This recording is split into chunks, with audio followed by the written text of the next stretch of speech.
Bueno, pues empezamos el último tema que deberíamos ver en primero de bachillerato, al menos por este año.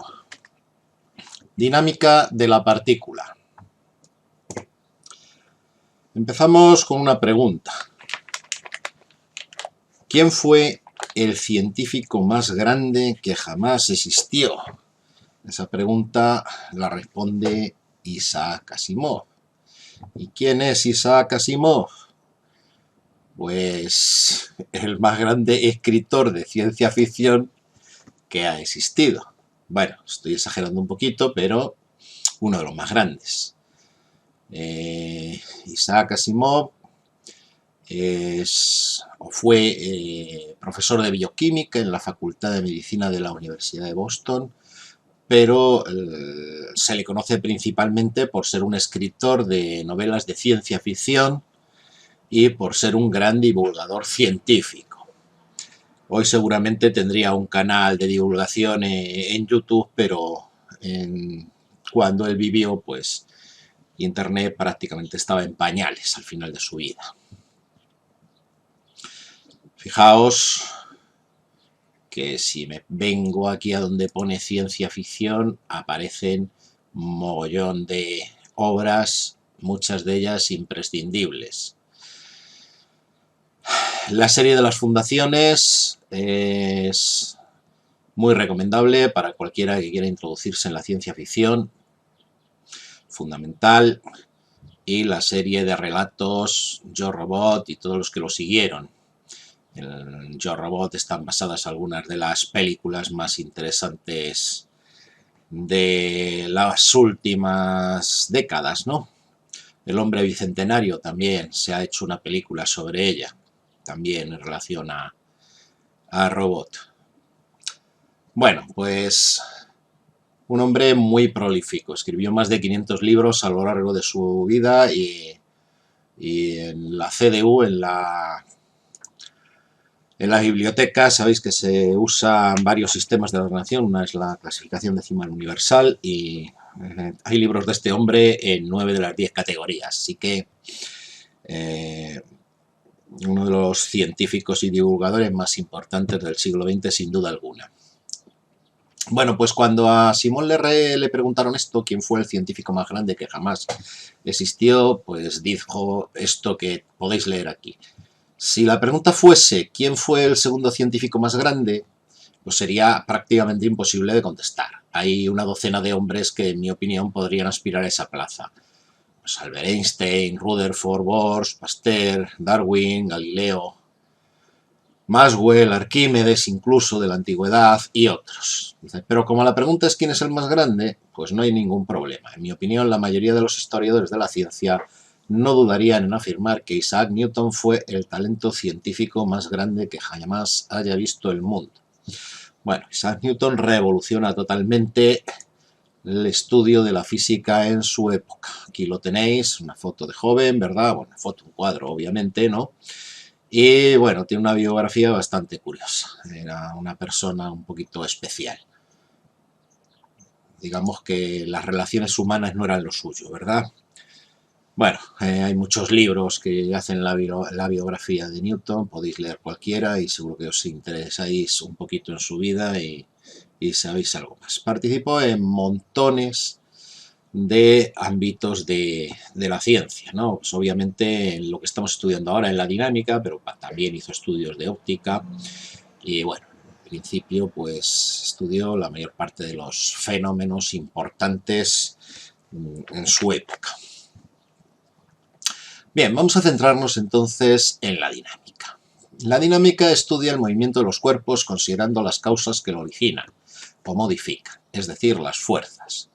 Por lo tanto, el estudio del movimiento de un cohete, de un coche, de un ascensor, de una canica, de un electrón en el interior del tubo del televisor, estos tubos de televisores, que los televisores antiguos, estos de culo gordo, ¿verdad?, que llevaban dentro un tubo de vidrio con unos fuertes campos magnéticos y eléctricos. Dice, eso requiere el uso de la dinámica. Por ello es muy importante que el estudiante conozca las leyes que describen el movimiento y sobre todo que sepa aplicarlas adecuadamente, que es en lo que estamos ahora. El rozamiento, un factor que tendremos que tener en cuenta en muchos de los movimientos que veremos. Dice, de ahí que en este capítulo estudiemos también las fuerzas de rozamiento que se presentan en el movimiento de traslación. También estudiaremos la dinámica del movimiento circular. El movimiento es un fenómeno relativo, por lo tanto hay que especificar cuál es el sistema de referencia que elegimos. Y además, en los últimos apartados del capítulo, hablaremos de la relación que puede establecerse entre las observaciones realizadas desde distintos sistemas de referencia. Recordáis que ya hablamos en el tema anterior de sistemas de referencia inerciales y no inerciales. Bueno, pues aquí tocamos un poquito más a fondo el problema. Bien, empecemos entonces con el primer apartado del tema, que es el punto material. ¿Qué es un punto material? Pues es un punto que en principio suponemos que no tiene dimensiones, pero sí que tiene masa y bueno, en algunos casos pues puede tener también carga. En física casi siempre se intenta simplificar todo lo que se puede, así que si podemos estudiar la física desde el punto de vista más sencillo, suponiendo que, por ejemplo, un coche pues, se comporta en muchos aspectos como un único punto que se mueve con una determinada velocidad y una determinada aceleración y está sometido a unas determinadas fuerzas, pues el cálculo se simplifica.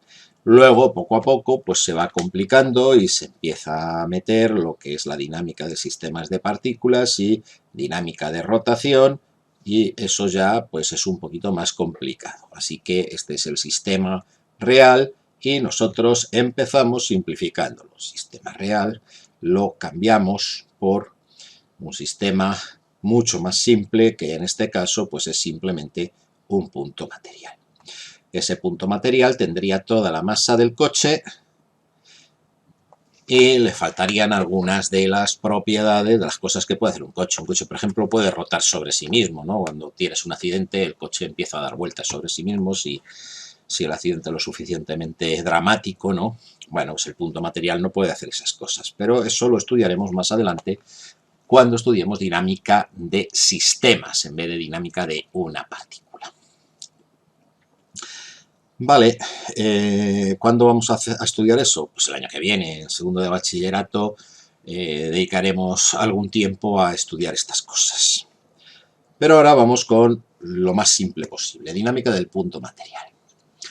Me dice que estamos suponiendo que ese punto material no tiene dimensiones, tiene masa y algunas veces carga, y esa simplificación es muy útil y en general es bastante aplicable en la práctica, ¿verdad? Dice, un punto, al carecer de dimensiones, no puede girar sobre sí mismo, así que solo podemos estudiar movimientos de traslación. Pero traslación puede ser en trayectoria rectilínea, en trayectoria circular, en trayectoria elíptica, es decir, hay muchas trayectorias que puedes seguir. Así que cuando estudiemos dinámica de la partícula solo vamos a hablar de movimientos de traslación sobre esas trayectorias de distintas formas. Más adelante pues ya estudiaremos los sistemas de partícula, que es lo que os estaba comentando antes. Dice, hay veces que un mismo cuerpo puede ser considerado como una partícula, como un sistema de partícula. Dice, un patinador que evoluciona sobre una pista de hielo, pues se parece mucho a una partícula cuando se traslada. Pero cuando estudiamos la velocidad del giro, sabéis que cuando los patinadores se ponen a girar sobre sí mismos, ¿no? Pues la velocidad del giro va a depender mucho de si estira los brazos o si los acerca al cuerpo. Cuando estira los brazos y los aleja del cuerpo, pues la velocidad de giro es menor. Cuando los arrima al cuerpo, la velocidad de giro se puede hacer bastante elevada. Y en ese caso, para estudiar ese giro del patinador sobre sí mismo, tendríamos que considerarlo como un sistema de partículas.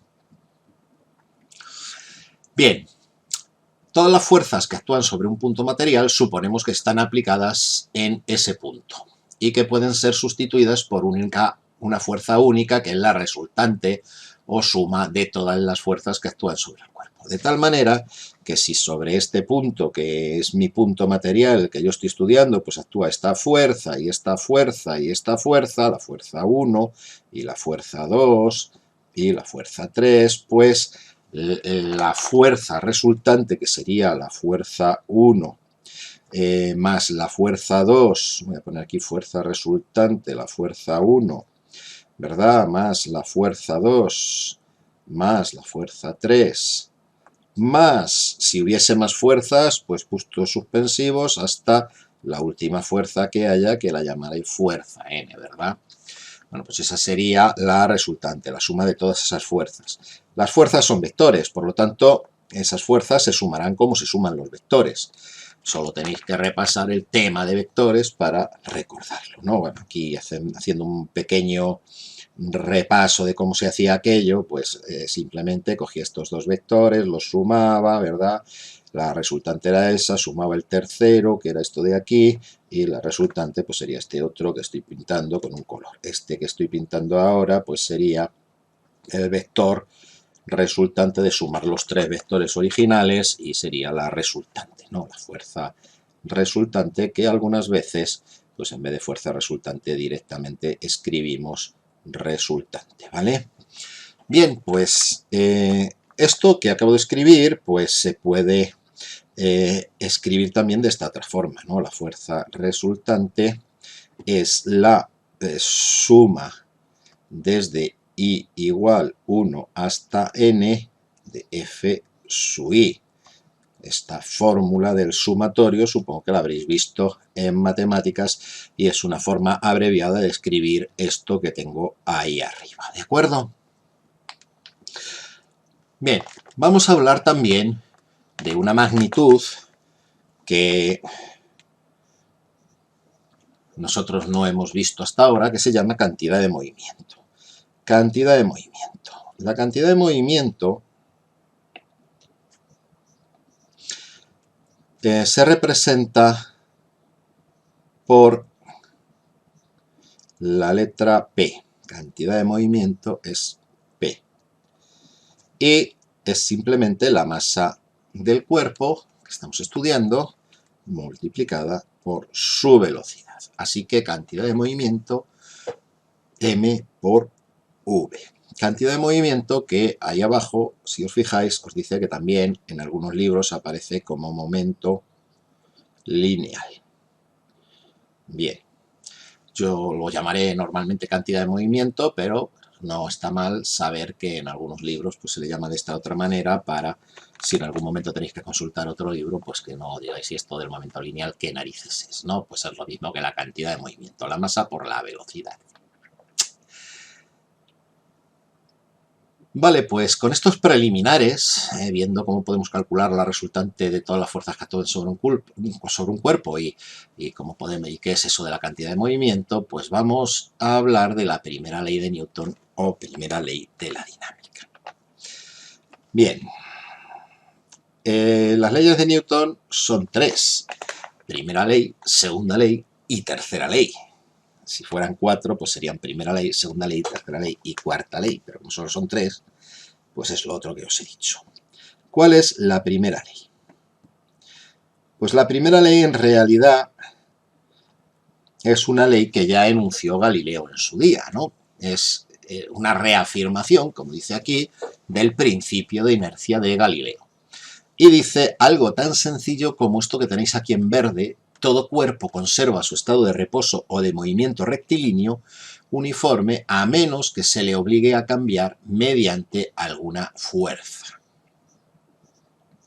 Dicho de otra manera, si la resultante de las fuerzas que actúan sobre una partícula es cero, cuando sobre una partícula no actúa ninguna fuerza o la suma de las fuerzas que actúan es cero, decimos que tenemos una partícula libre, ¿vale? Bueno, pues si la resultante de las fuerzas que actúan sobre una partícula es cero, esa partícula se mantiene en su estado de reposo o de movimiento rectilíneo uniforme. Es decir, yo tengo una partícula quieta inicialmente. Este punto representa la partícula. Si está en reposo,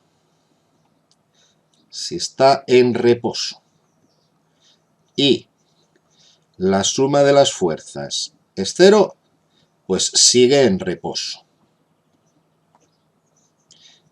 Y si esa partícula se está moviendo con una determinada velocidad, si está en movimiento,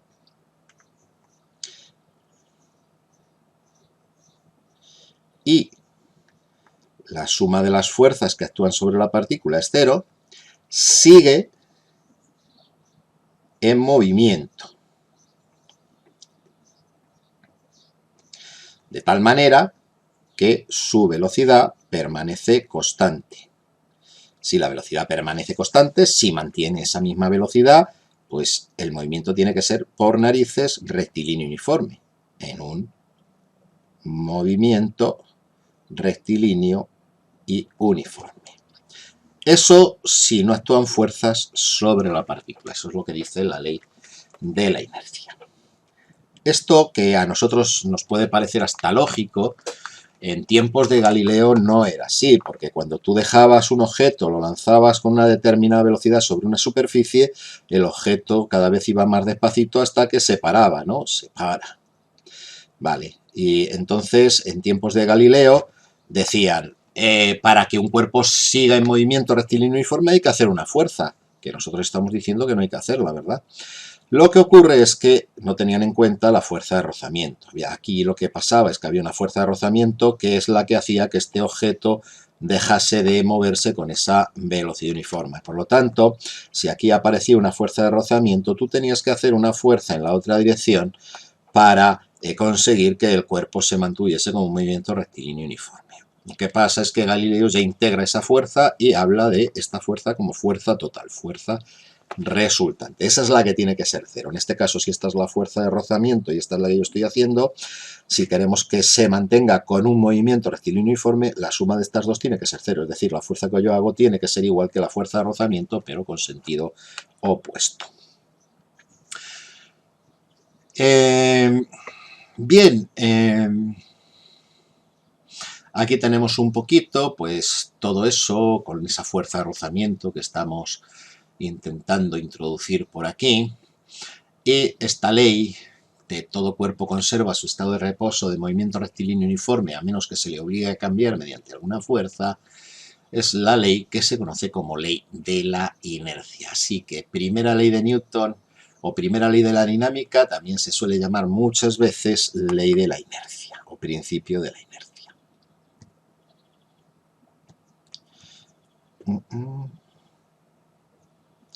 Bueno, pues esa ley de la inercia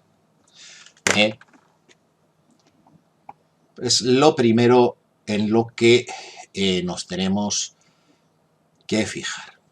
Para variar el estado de reposo o de movimiento rectilíneo uniforme hace falta aplicar una fuerza neta, es decir, hace falta que la resultante de las fuerzas que actúan sobre el cuerpo sea diferente de cero. O dicho de otra manera, los cuerpos presentan una resistencia o inercia a variar esos estados.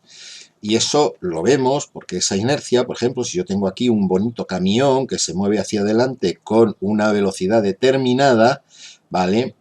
Pues tiene cierta inercia a seguir en movimiento. Si queremos pararlo tendremos que hacer una fuerza muy grande. Sin embargo, si tenemos un mosquito, ¿verdad?, que se mueve con la misma velocidad hacia adelante, con una fuerza mucho más pequeña, podré parar ese mosquito. Así que los cuerpos tendrán una inercia y esa inercia está relacionada con la masa de los cuerpos y además con la velocidad. Pero de eso vamos a hablar un poquito más adelante. Vamos a hablar ahora de sistemas de referencia. Ya hemos hablado antes de sistemas de referencia, pero bueno, no está mal que hagamos un repasito. Aquí tenemos un camión y tenemos un señor metido dentro del camión. Entonces, el camión se está moviendo hacia adelante con una determinada aceleración. Para que pase esto que estamos viendo aquí, que un péndulo colgado del camión haga un ángulo con la vertical, es necesario que el camión esté acelerando. Si el camión se moviese con velocidad constante, el péndulo colgaría verticalmente, ¿vale? Dice, consideremos un péndulo que cuelga del techo de un automóvil que avanza con una aceleración constante. En esas condiciones, el péndulo mantiene una desviación constante respecto de la vertical. Es decir, si mantenemos una aceleración constante. ¿De acuerdo? ¿Qué fuerzas actúan sobre el péndulo que está colgando del techo de ese camión? Vamos a redibujarlas, aunque las tengáis ahí, ¿vale? Yo tengo el techo del camión estaba, hemos dicho, acelerando y pues aquí está el péndulo colgando y el péndulo pues estará sometido, la bolita que cuelga del hilo estará sometido por un lado al peso, ¿verdad?, el peso de la bolita, y por otro lado está sometido a la tensión que hace la cuerda. La cuerda tira de la bolita. Si no fuera porque la cuerda está ahí, la bolita se caería al suelo del camión, ¿verdad? Dice, un observador que está en el interior del coche, este señor que está aquí, hombre de patas largas, ¿verdad? Pues lo que observa es que la bolita está quieta. Para él la bolita está quieta dentro del camión, ¿verdad? Y él también tiene sensación de estar quieto. De hecho, si el camión tiene una amortiguación maravillosa y no tiene ventanas al exterior, tú no podrías saber si el camión está en movimiento o no si se moviese con velocidad constante. Si se mueve con aceleración, sí, pero con velocidad constante no serías capaz de distinguir si ese camión está quieto o no. De hecho, esa sensación la tenéis cuando montáis en el tren, ¿no? Como el tren suele tener buena amortiguación, sobre todo cuando se mueve despacito, hay veces que no sabes si eres tú el que se está moviendo o en la estación la que se está yendo hacia detrás, cuando el tren empieza a moverse. Nuestros sentidos no nos dan esa información. Si miramos por la ventana y vemos que el árbol se va para atrás, como estamos acostumbrados a que los árboles no se mueven, pues pensamos que somos nosotros, pero si las ventanas estuviesen tapadas, ni nos enteraríamos de que estamos moviéndonos. Bueno, pues para este señor que está dentro del camión, que piensa que esto está quieto, pues resulta que no funciona la ley de la inercia, ¿verdad? Porque en realidad aquí sí que hay una resultante de las fuerzas. La resultante de estas fuerzas estaría apuntando en la dirección, esta sería la resultante, en la dirección en la que se mueve el camión. Esa es la fuerza resultante. Y el señor que está dentro pues no ve que la bola cambie y entonces no lo entiende. Y como no lo entiende, se tiene que inventar una fuerza que no existe en realidad. Una fuerza se inventa este señor que es una fuerza de inercia. Una fuerza que tira de la bolita hacia él. Pero esa fuerza ya os digo yo que no existe, ¿no? Esta es una fuerza de inercia. La interpretación que nosotros seguiremos casi siempre, este es un observador no inercial,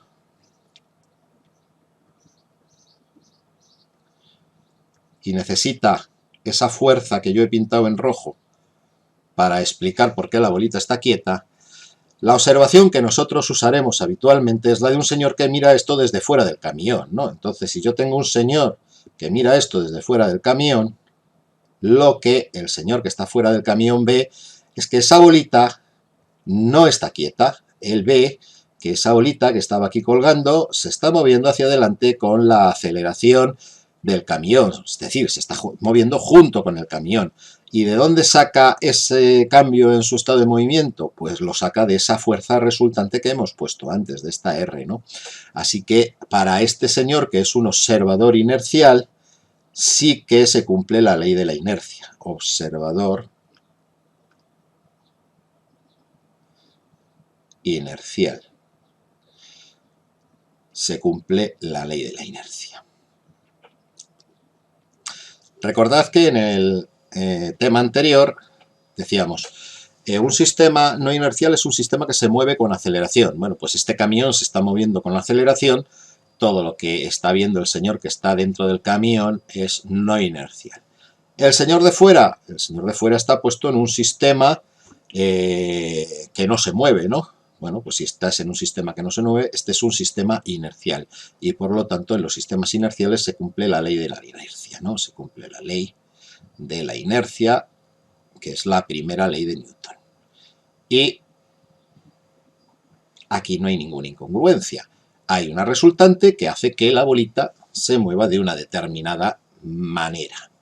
Bien, pues vemos entonces que es importante qué sistema usamos nosotros para resolver nuestros problemas. Bien, aquí después de hablar de todo esto, pues nos dice que un sistema inercial será el sistema de referencia que no tiene aceleración y un sistema no inercial el que presenta aceleración.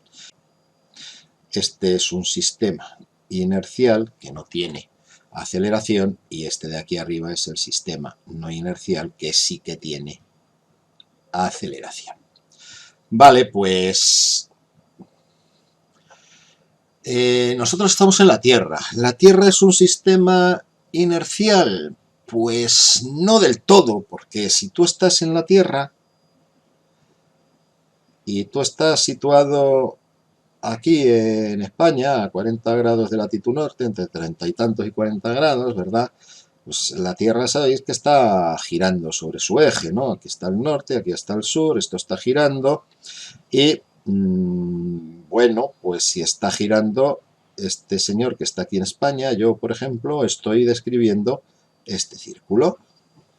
Y si estuviese en el Ecuador, describiría un círculo un poquito más grande. Y si yo estoy describiendo un círculo, pues estoy moviéndome con aceleración, porque para que yo describa un movimiento circular tiene que haber una aceleración centrípeta, ¿no? La aceleración dirigida hacia el centro, hacia este punto. Y si hay aceleración, pues mi sistema es un sistema no inercial, es decir, la Tierra es un sistema no inercial. Pero nosotros trabajamos con la Tierra como si fuera un sistema inercial. ¿Por qué? Porque hacemos trampa. ¿Cuál es la trampa que hacemos? Pues la trampa que hacemos es que la aceleración que aparece en este movimiento circular es muy pequeña. Tenemos una aceleración, esta aceleración es muy pequeña y al ser una aceleración muy pequeña podemos suponer que es como si no hubiera aceleración y suponer que la Tierra es un movimiento, un sistema inercial. Y es como trabajamos habitualmente. Esto tiene sentido y vale cuando tengo movimientos con una velocidad no demasiado grande y cuando me desplazo trayectos relativamente cortos, ¿no?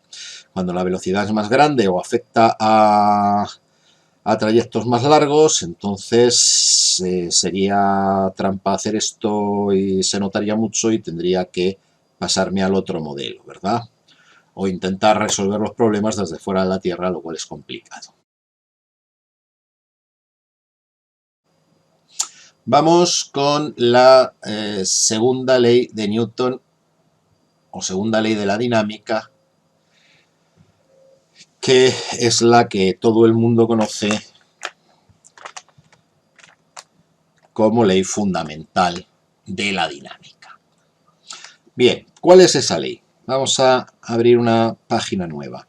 La ley fundamental de la dinámica, lo que dice matemáticamente es esto. Dice, la fuerza es la derivada de la cantidad de movimiento con respecto al tiempo.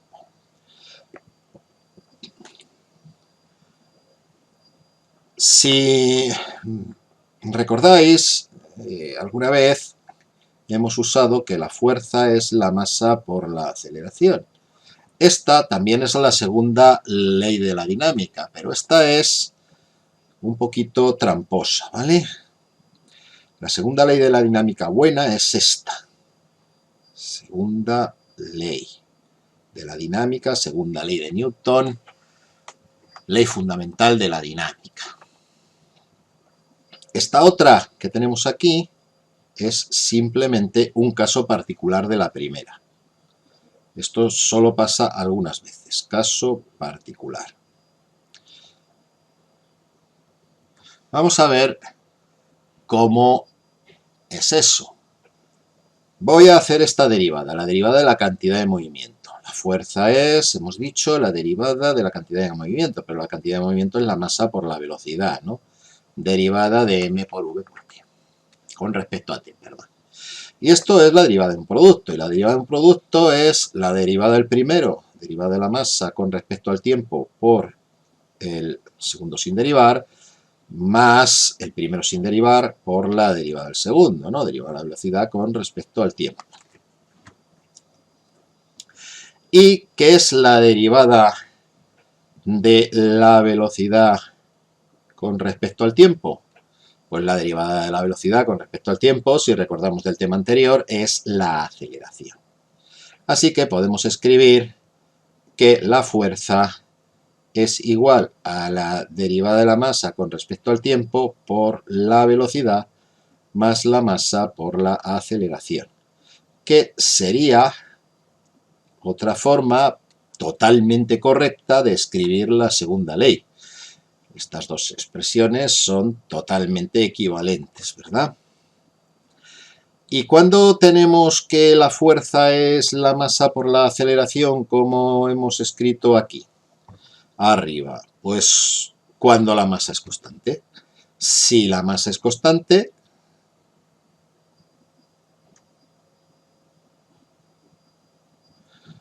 masa igual constante, pues sabemos que la derivada de una constante es cero, ¿no? Derivada de la masa con respecto al tiempo es cero, cero por la velocidad será cero, y me queda entonces que la fuerza es la masa por la aceleración. Esto solo es verdad si la masa es constante. Si la masa no es constante, pues no es verdad. Lo que ocurre es que la mayoría de las veces, pues la masa en nuestros sistemas que estudiamos es constante o varía tan poquito que no se suele tener en cuenta.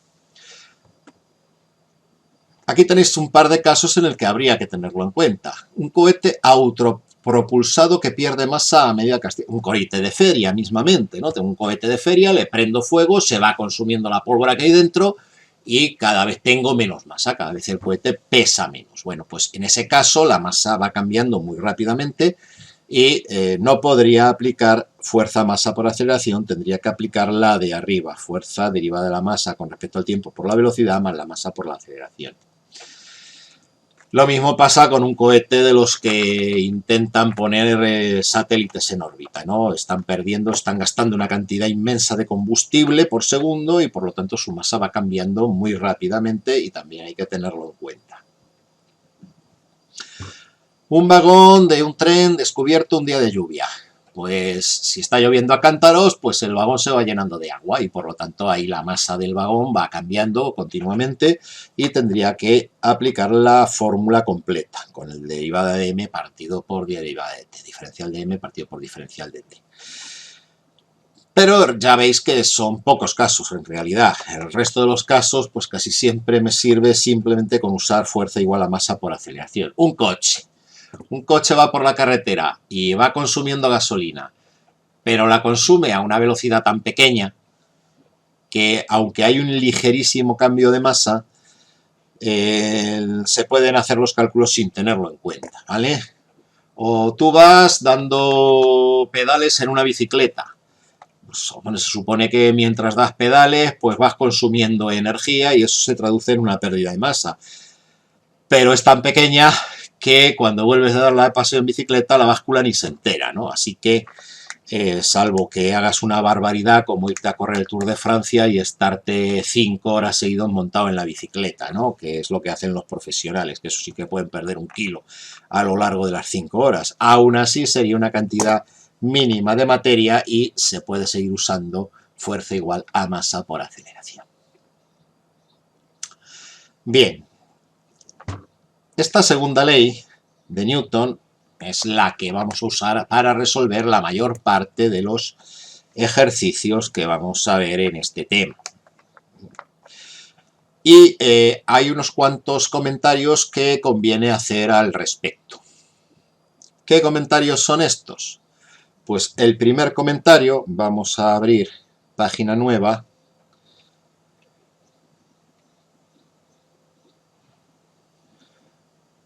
El primer comentario es que la ley tiene carácter vectorial.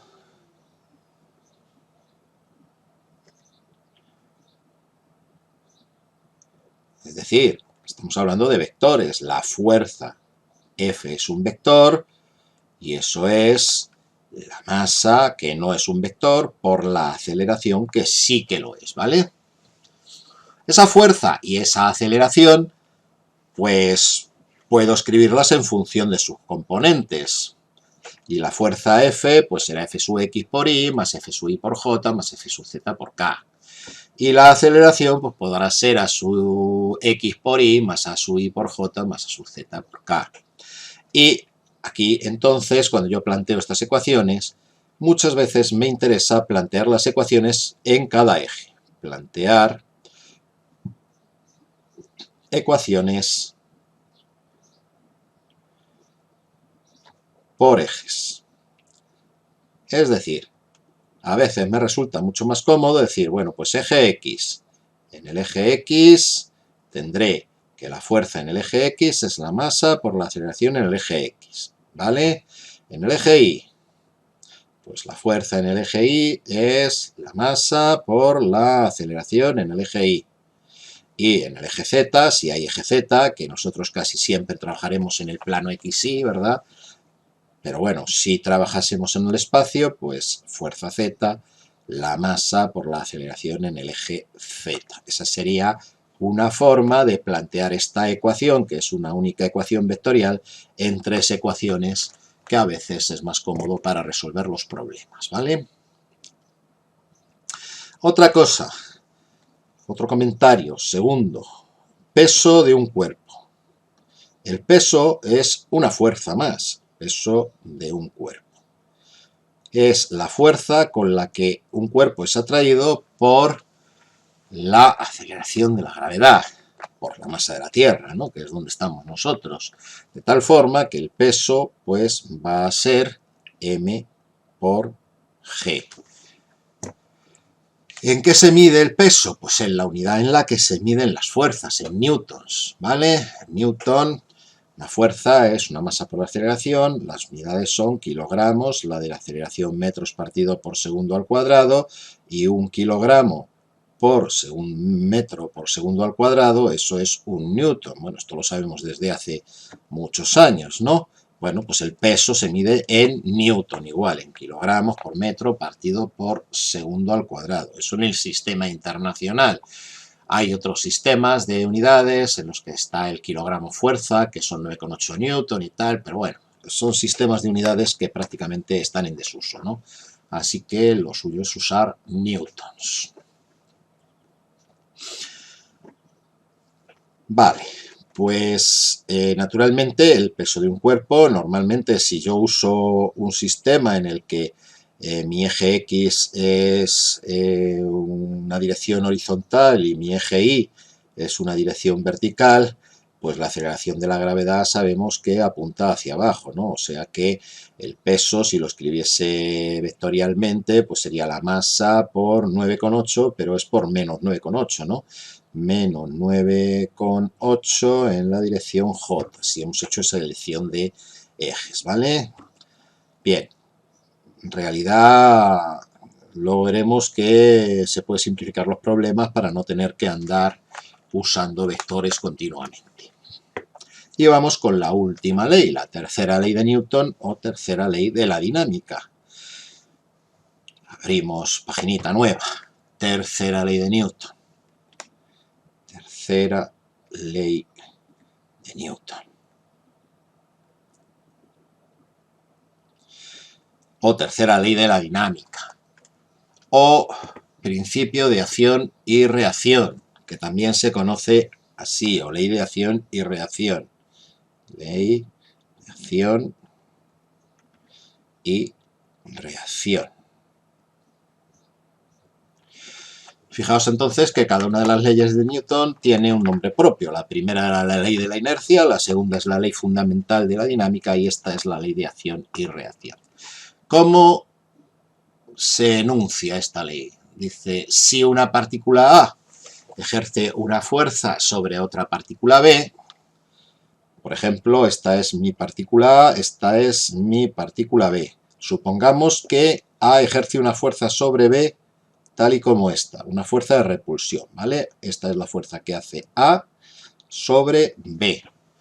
Dice, entonces la partícula B ejerce sobre A otra fuerza igual en módulo y dirección, pero de sentido contrario. Esta sería la fuerza que hace B sobre A.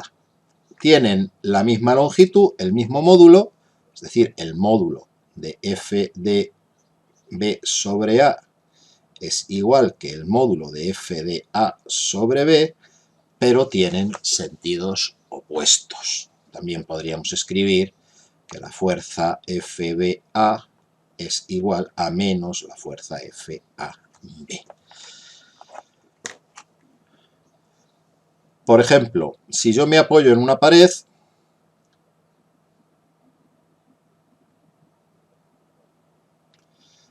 pues la fuerza que yo estoy haciendo sobre la pared es igual que la que la pared hace sobre mí.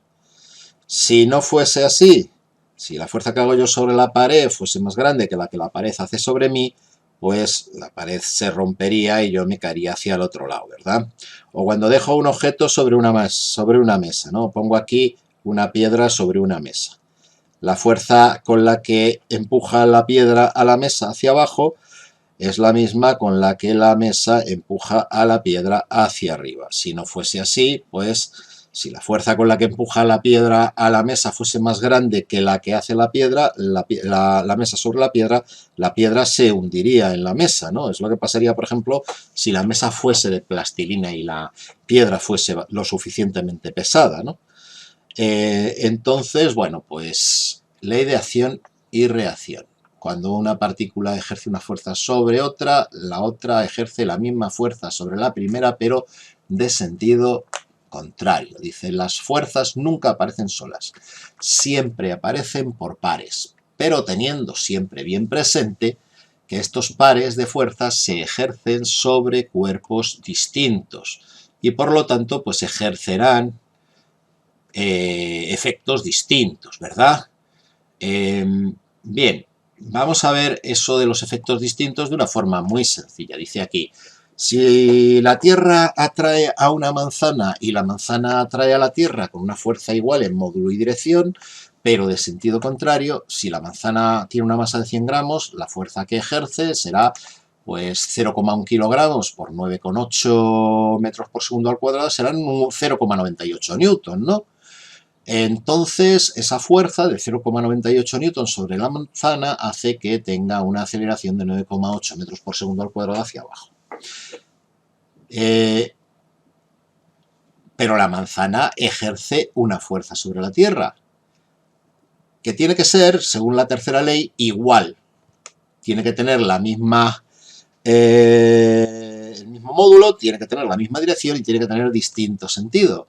Por lo tanto, cuando yo dejo una manzana y la Tierra, uno podría esperar que la manzana cayese hacia la Tierra y la Tierra cayese hacia la manzana y se encontraran a mitad de camino, pero eso no pasa, ¿no? El camino lo hace todo la manzana.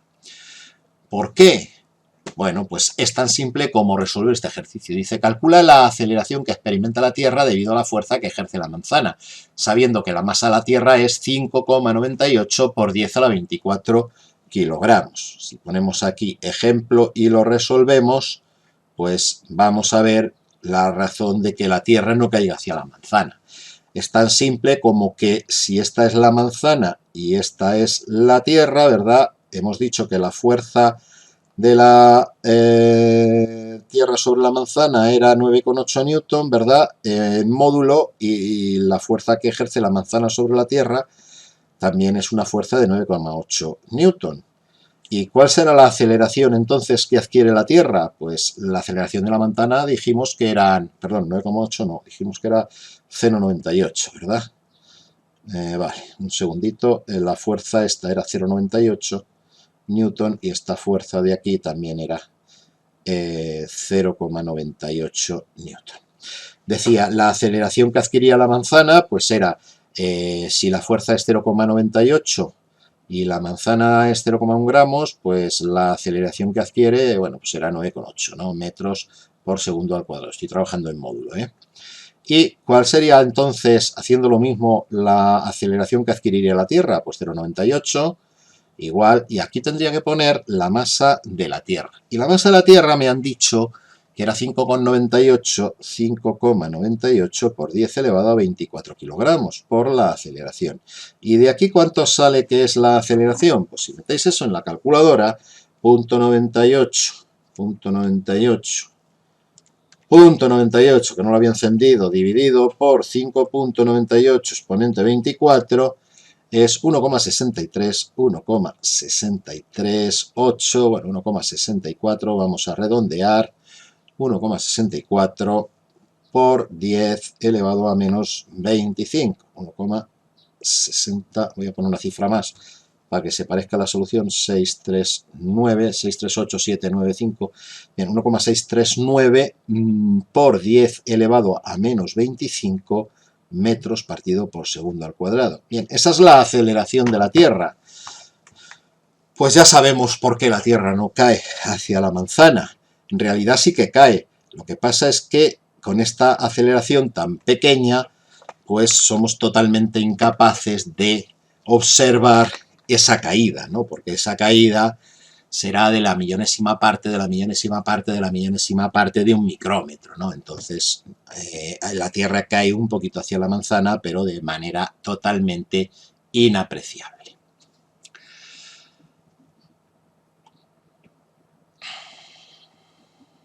Bien,